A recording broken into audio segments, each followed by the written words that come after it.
नमस्कार, स्वागत है आप सभी का। आप देख रहे हैं भारत 24। मैं हूं आपके साथ पूर्णिमा मिश्रा और वक्त है चार के वार का। चार के वार में सबसे पहले बात होगी सनातन पर विपक्षी पार्टियों के स्टेटमेंट की, जो लगातार आ रहे हैं और इस पर सियासत भी खूब हो रही है। आरोप प्रत्यारोप का दौर जारी है। इंडिया गठबंधन पर बीजेपी हमलावर है। बीजेपी गठबंधन के नेताओं से बार बार सवाल कर रही है कि सोनिया, राहुल और नीतीश सनातन के अपमान पर खामोश क्यों हैं। अगली खबर आपको बताएंगे शिखा ठाकुर। चार के बाद में उत्तर प्रदेश का भी जिक्र हम करेंगे। उत्तर प्रदेश के सीएम योगी आदित्यनाथ की मध्य प्रदेश में एंट्री हो चुकी है।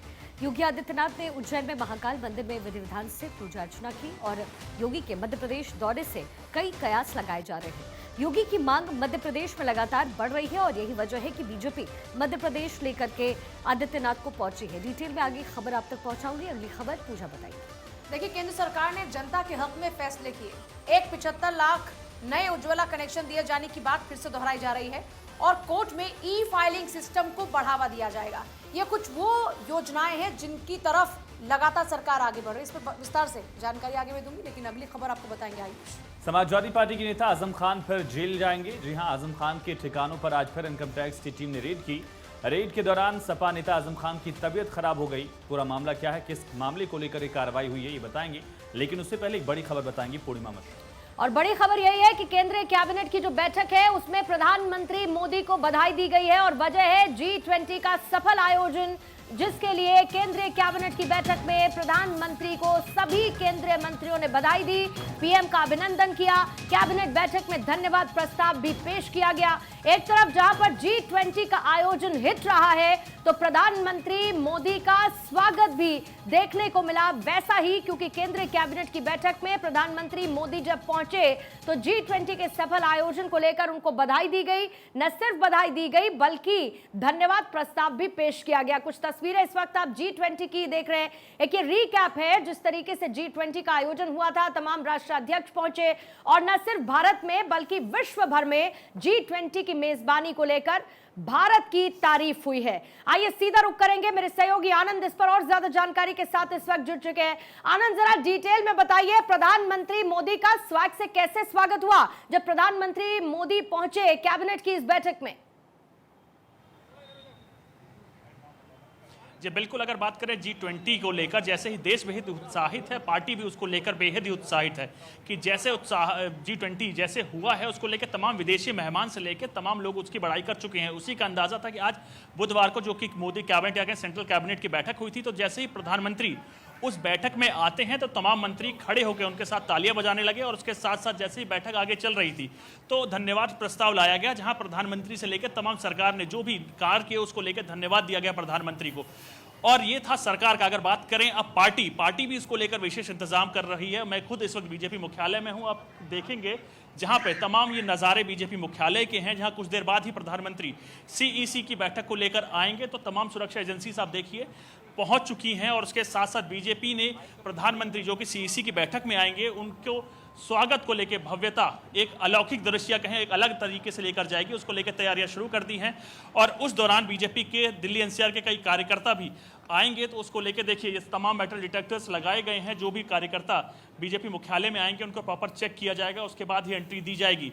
तो अगर सेफ्टी और सिक्योरिटी की बात करें तो ये तमाम इंतजाम हैं सेफ्टी और सिक्योरिटी को लेकर। अगर बात करें बीजेपी पार्टी ने आज इसी को जैसे भव्यता देने की कोशिश कर रही है, प्रधानमंत्री का स्वागत भी उसी भव्यता के साथ किया जाएगा और हो सकता है प्रधानमंत्री का संबोधन भी हो और वो तमाम वो एरिया आप सामने देखेंगे तो वहां प्रधानमंत्री खुद अमित शाह और बीजेपी अध्यक्ष जेपी नड्डा आएंगे। उस तमाम बीजेपी मुख्यालय को सजाने की भी तैयारी चल रही है, क्योंकि जिस तरीके से कुछ ट्रक इस वक्त नजर आ रहे हैं, ऐसा नजर में आया कि शायद तिरंगे भी लगाए जाएं। लगता है कि बीजेपी हेडक्वार्टर को सजाया भी जाएगा।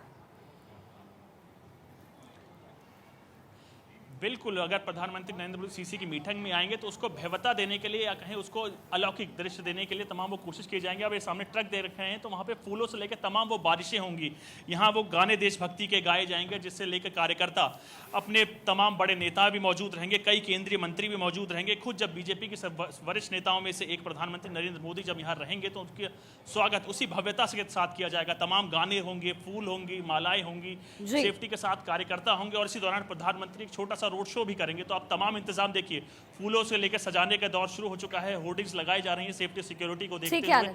तो हर वो तमाम कोशिशें की जा रही हैं कि हर पीएम नरेंद्र मोदी के स्वागत को उतना ही भव्य बनाया जा सके जितना भव्य G20 के तमाम इंतजामों को या G20 को दिया गया था। ठीक है आनंद, बहुत बहुत शुक्रिया इस तमाम जानकारी के लिए। आप लगातार नजर बनाकर रखे हो। इसी बीच एक और बड़ी जानकारी जम्मू कश्मीर से। अनंतनाग के कोकेर नाम इलाके में मुठभेड़ चल रही है। आतंकियों से सेना और पुलिस की मुठभेड़ में सेना के 2 पुलिस और 1 जवान घायल बताए जा रहे हैं। जम्मू कश्मीर से ये बड़ी इंफॉर्मेशन मिल रही है। अनंतनाग के कोकेर नाम इलाके में मुठभेड़, आतंकियों से सेना और पुलिस की टीम की मुठभेड़ हुई है। मुठभेड़ में सेना के 2 और पुलिस का 1 जवान शहीद बताया जा रहा है। माफ कीजिएगा, घायल बताए जा रहे हैं ये लोग, जिनका अस्पताल में इस वक्त इलाज करवाया जा रहा है। जम्मू कश्मीर से ये बड़ी जानकारी मिल रही है। दरअसल यहां पर मिलिटेंट के छुपे होने की जानकारी मिली, जिसके बाद यहां एक साझा ऑपरेशन चलाया गया है। अनंतनाग के कोकेर नाम इलाके में ये मुठभेड़, आतंकियों से सेना और पुलिस की मुठभेड़ हुई है। मुठभेड़ में सेना के 2 और पुलिस का 1 जवान घायल बताया जा रहा है, जिनका फिलहाल अस्पताल में इलाज किया जा रहा है। तस्वीरें भी हम आप तक लगातार पहुंचा रहे हैं। जम्मू कश्मीर से ये जानकारी। अनंतनाग का ये इलाका है कोकेर नाम, जहां पर मिलिटेंट्स के छुपे होने की आशंका जाहिर की गई, जिसके बाद सेना के जवान और पुलिस की तरफ से एक साझा ऑपरेशन चलाया गया है और यहां मुठभेड़ अभी भी जारी है।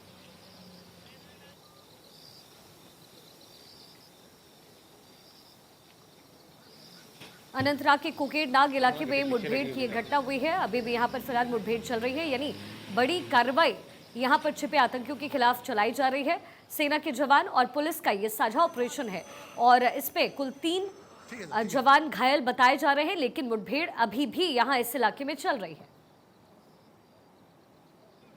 सेना के 2 और पुलिस का 1 जवान घायल है। अनंतनाग के कोकेर नाग इलाके में मुठभेड़।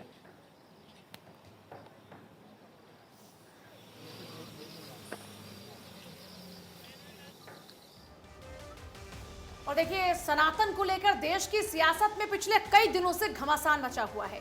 पहले भी विरोधियों की ओर से लगातार सनातन पर सवाल उठाए जाते रहे, लेकिन उदयनिधि स्टालिन के स्टेटमेंट के बाद से तो विरोध की एक लहर सी चल पड़ी है। एक बार फिर से तमिलनाडु के शिक्षा मंत्री पोनमुडी ने एक विवादित स्टेटमेंट दिया, जिसके बाद से सवाल उठने लगे कि क्या देश की सियासत सनातन पर केंद्रित हो गई है? क्या विपक्षी गठबंधन इंडिया का गठन ही सनातन के अपमान के लिए हुआ है? बीजेपी लगातार विपक्ष पर इन्हीं मामलों को लेकर हमलावर है।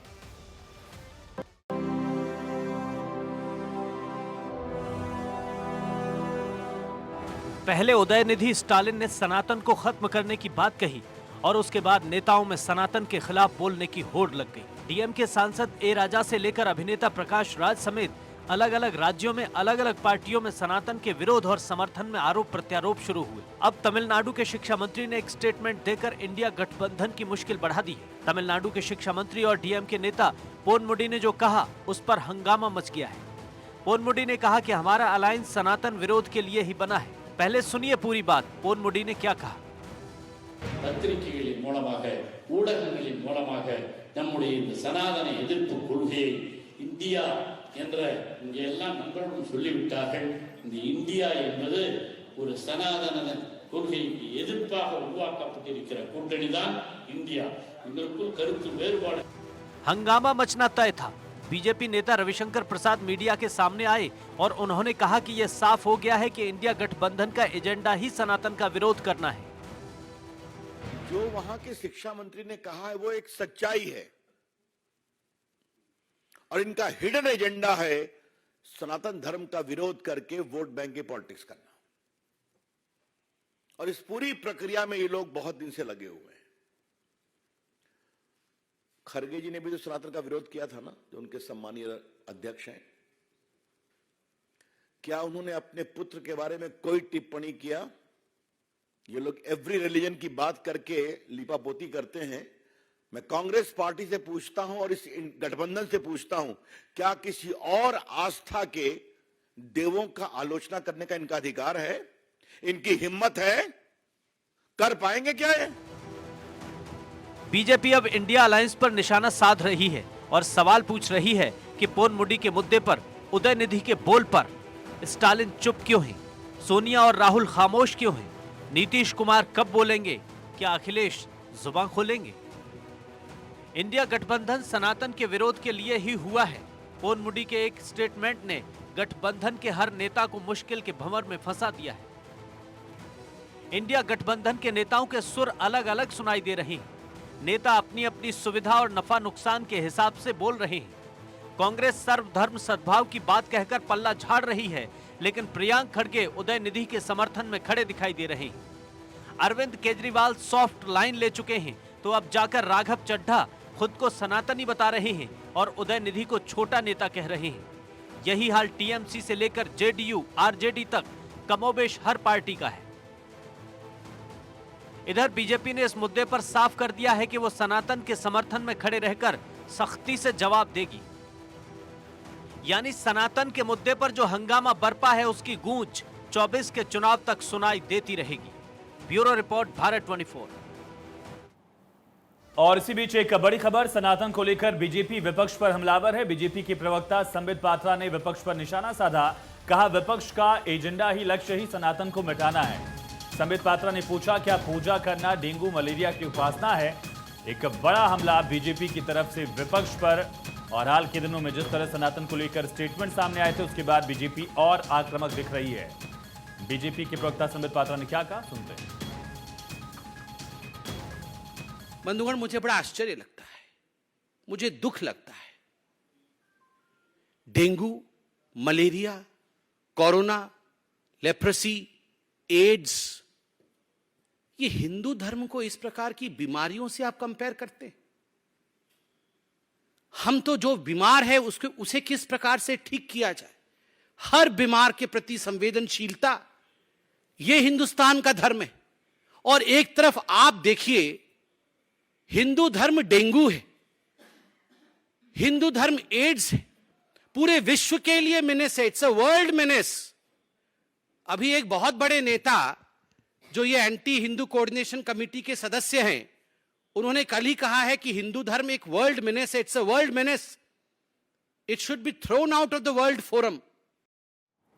और इसी बीच में ई कोर्ट सिस्टम को लेकर केंद्र सरकार की तरफ से बड़ा फैसला लिया गया है। ई कोर्ट मिशन मोड प्रोजेक्ट के फेज 3 को मंजूरी मिल गई है और कोर्ट में ई फाइलिंग की सुविधा दी जाएगी। कोर्ट परिसर में 4400 ई सेवा सेंटर्स बनेंगे। ई फाइलिंग और ई पेमेंट पर जोर दिया जाएगा। अनुराग ठाकुर की तरफ से अब से थोड़ी देर पहले कैबिनेट द्वारा लिए गए फैसलों की प्रेस ब्रीफिंग की गई, जिसमें ई फाइलिंग के सिस्टम को बढ़ावा दिया जाए। ई कोर्ट मिशन मोड प्रोजेक्ट के फेज 3 में जा पहुंचा है और ई फाइलिंग की सुविधा कोर्ट में दी जाएगी, जिससे न सिर्फ आसानी होगी बल्कि समय बचेगा। एक तरीके से पेपरलेस मोड ये होगा, जिसमें ई पेमेंट पर और ई फाइलिंग पर जोर दिया जाएगा। आने वाले वक्त में इस तरीके के प्रोसेसेस को और तेजी के साथ ले जाया जाएगा। इसकी जानकारी अनुराग ठाकुर की तरफ से दी गई है।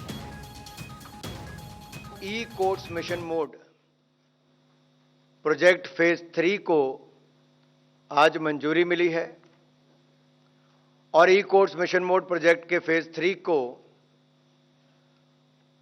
लगभग 7,210 करोड़ रुपए की लागत से पूरा किया जाएगा। इन ई कोर्ट्स का उद्देश्य ऑनलाइन और पेपरलेस कोर्ट्स की स्थापना करना है, जिससे न्यायिक व्यवस्था को नागरिकों के लिए सुलभ, किफायती, विश्वसनीय और पारदर्शी बनाया जा सके। अब पेपरलेस कोर्ट्स की स्थापना के लिए ई फाइलिंग, ई पेमेंट की व्यवस्था को यूनिवर्सल किया जाएगा। लेगेसी रिकॉर्ड जो है उसकी डिजिटाइजेशन की जाएगी। जो केस रिकॉर्ड्स हैं, सॉफ्टवेयर एप्लीकेशंस हैं, इलेक्ट्रॉनिक एविडेंस है, लाइव स्ट्रीमिंग डेटा है, इस डेटा के स्टोरेज के लिए क्लाउड स्टोरेज की व्यवस्था की जाएगी और सभी कोर्ट कॉम्प्लेक्स में 4,400 ई सेवा केंद्र की स्थापना की जाएगी।